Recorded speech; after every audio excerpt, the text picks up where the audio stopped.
Salam sehat sejahtera. Berjumpa kembali dengan Cerita Kita Channel. Video kali ini lanjutan yang kemarin-kemarin, yaitu betapa indahnya masa-masa sekolah dasar sampai SMP. Sekarang betapa indahnya masa-masa di SMA zaman dulu. Ini udah sore, matahari sudah bersembunyi di ufuk baratnya.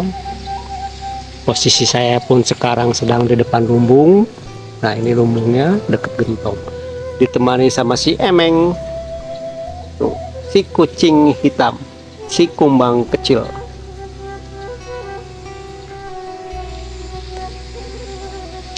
Saya alumni dari SMA Negeri, pelulusan tahun 90-an. Berarti saya sudah muda.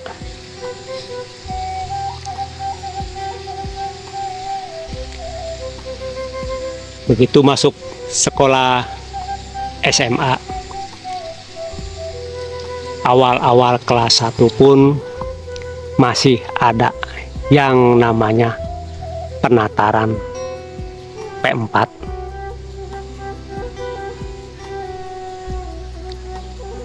Dari BP7 sampai ada penataran juga tentang GPHN. Selama 1 minggu waktu itu saya penataran P4. Setelah masuk sekolah, mengikuti jam sekolah, masuk jam 7 pagi, pulang jam 12.45. Nah, itu waktu kelas 1. Istirahat pun 2 kali, yaitu jam 9 dan jam 11. Nah, itu istirahatnya. Istirahat pertama dan istirahat kedua setengah jam, lumayan untuk menenangkan pikiran, untuk mendinginkan otak. Begitu masuk kelas 2, saya pun kaget karena saya masuk terpilih duduk di kelas 2 jurusan IPA 1, yaitu jurusan fisika. Setelah masuk di kelas jurusan fisika, ternyata cuman 30 orang. Itu pun laki-laki semua, pria semua, cowok semua. Mulailah di kelas 2 itu semua ada perubahan. Jam masuk tetap jam 7, yang berubah cuma istirahat dan jam pulang. Istirahat jam 10 dan jam 12, dan pulang pun jam 1.45, itu paling lama. Cuman 2 hari yang mengalami pulang jam 1:45. Hari-hari biasanya jam 12.45, jam 1.20, itu standar seperti itu. Jadi kami, atau saya lah, begitu pulang sekolah masih ada kesempatan untuk istirahat di rumah, makan siang di rumah.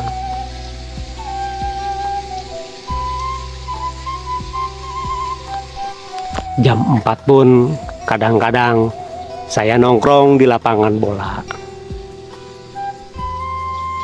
Walaupun tidak ikut bola, main bola, Kita cuma kumpul di lapangan, ada yang main layangan, ada yang cuma tendang-tendang bola, ada yang lari-lari. Itulah uniknya, nikmatnya, indahnya waktu zaman dulu. Begitu pulang sekolah, saya masih tetap bertemu dengan teman-teman di lapangan. Ngobrol bareng teman-teman, merencanakan sesuatu. Kadang-kadang saya pun dengan teman-teman ada ide, ayo kita mancing ikan betok. Di mana? Di sawah anu banyak. Oke, siap. Ayo kita mancing jair. Di mana? Itu 2 sawah sebelah tuh yang ada betoknya kemarin. Katanya sih ada jair. Oke, hayu. Nah, itulah uniknya. Begitu pulang sekolah, sosial, berkumpulnya, bersatunya, masih bertemu fisik, bertemu wujud alias berhadap-hadapan.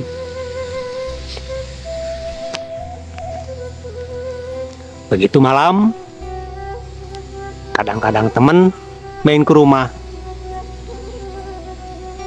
Kadang-kadang 2 orang, kadang-kadang 3 orang. Kadang-kadang yang beda jurusan pun ada yang ikut nimbrung karena ada mata pelajaran yang sama. Disitulah kami masih mengadakan belajar kelompok.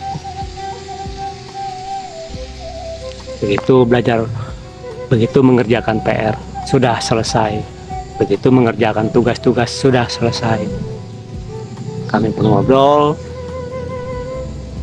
di depan rumah, merencanakan besok berangkat jam berapa. Terus seperti itu rutinitas saya dengan teman-teman. Walaupun dulu zamannya zaman jadul, tapi rasa dan perasaan ini tidak bisa dibohongi. Lebih nikmat zaman dulu. Rasa persatuannya ada, rasa kasih sayangnya ada, rasa welas asihnya ada, rasa gotong royongnya pun ada. Itulah zaman dulu, zaman sekolah. Pulang siang, kadang-kadang ada juga teman saya yang bantuin bapaknya ke kebun, ke sawah.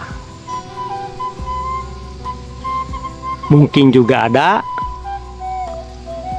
siswi-siswi, murid-murid perempuan zaman dulu begitu pulang ke rumah bantuin ibunya, pasti ada.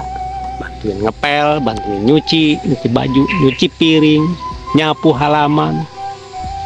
Pasti yang seangkatan dengan saya mengalami kejadian seperti itu. Beda dengan zaman sekarang. Anak sekolah pulang jam 3 dari sekolah. Nyampe rumah belum tentu jam 4. Bisa jadi nongkrong dulu, kadang-kadang pulang nyampe rumah jam 5, kadang-kadang maghrib. Ada gak waktu kesempatan nongkrong di lapangan, nongkrong di pinggir sawah dengan teman-teman sambil ngobrol, sambil cerita pengalaman masing-masing? Gak ada. Zaman sekarang adanya begitu kumpul cuman badannya doang, pikirannya lari ke HP masing-masing. Duduk kumpul tapi matanya lihat HP, tangannya sibuk di HP, pikirannya pun lari ke HP. Jadi seolah-olah percuma, ngapain barang ngumpul.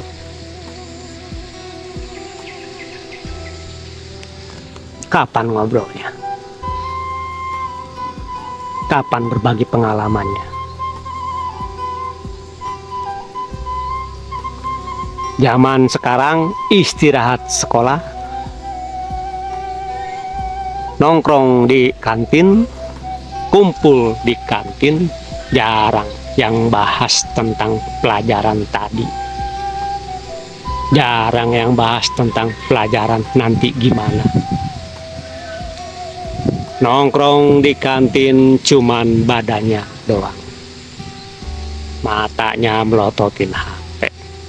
Tangannya pun colak-colek HP. Pikirannya pun ke HP. Bahkan lagi makan siang di kantin pun mulutnya doang yang kunyam-kunyem makan makanan. Tapi pikirannya balesin chattingan HP. Tangannya yang sebelah sibuk colak-colek HP. Beda kan? Begitu pulang ke rumah, ada nggak kesempatan untuk bantu bapaknya yang laki-laki? Yang murid perempuan, ada nggak kesempatan bantuin ibunya? Nggak ada. Begitu nyampe rumah menjelang maghrib, mandi, makan sore, boro-boro bantuin nyuci, boro-boro bantuin ngepel, boro-boro bantuin nyapu, sibuk lagi ke HP.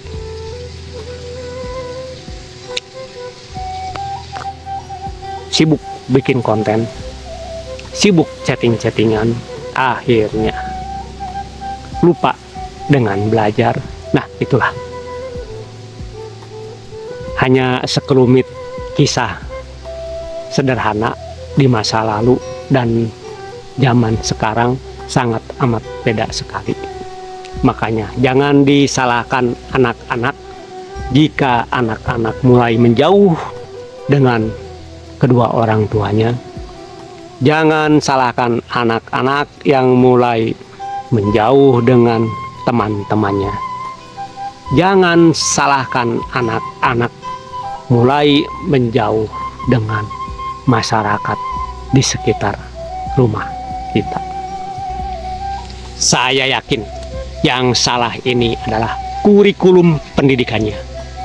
Ngapain disuruh pulang sore-sore anak sekolah? Zaman dulu siang sudah sampai rumah. Masih ada kesempatan bantuin bapaknya, bantuin ibunya, beres-beres rumah. Sampai ada kesempatan untuk ngerjain PR bersama-sama. Zaman sekarang kurikulumnya seperti itu. Anak kita menghabiskan waktu di sekolahan, dihajar terus tentang pendidikan, tentang ini itu tuh, tapi sosialitasnya tambah berkurang. Saya tidak menyalahkan kurikulum, tapi saya menyalahkan yang membuat kurikulum ini. Sudah kan terbayang betapa jauhnya anak kita dengan diri kita? Silakan buktikan. Setiap hari Minggu ajak liburan, piknik, entah ke tempat hiburan mana, yang penting ajak piknik. Bisakah anak kita dekat kepada kita? Gak bakalan bisa. Saya yakin ibunya sibuk dengan HP, diri kita pun sibuk dengan HP, anak kita pun pasti sibuk dengan HP. Justru itu adalah kesempatan sedang piknik, sedang liburan. Foto sana, foto sini, sulpa selfie untuk diupload di media sosial. Saya yakin bohong kalau hati nurani, hati sanubarinya masih bersatu antara anak dengan bapak, antara anak dengan ibu, antara bapak suami dengan istrinya, antara istri dengan suaminya. Saya yakin itu bohong. yang dekat cuman hanya jasad, badan, wujud fisik, tapi jiwanya jauh. Oke, jangan dilanjut, besok lanjut lagi. Sekarang udah sore tuh, udah mulai remang-remang. Saya hanya bisa berucap, semoga kita semua senantiasa dikaruniai oleh Tuhan yang maha segala-galanya, yaitu kekuatan, kesanggupan, dan kemampuan untuk menjalani hidup dan kehidupan di alam jagat raya Pramudita ini sesuai dengan kodratnya masing-masing, untuk selalu hablum minanas. Oke, saya tutup videonya. Salam sehat sejahtera untuk kita semua.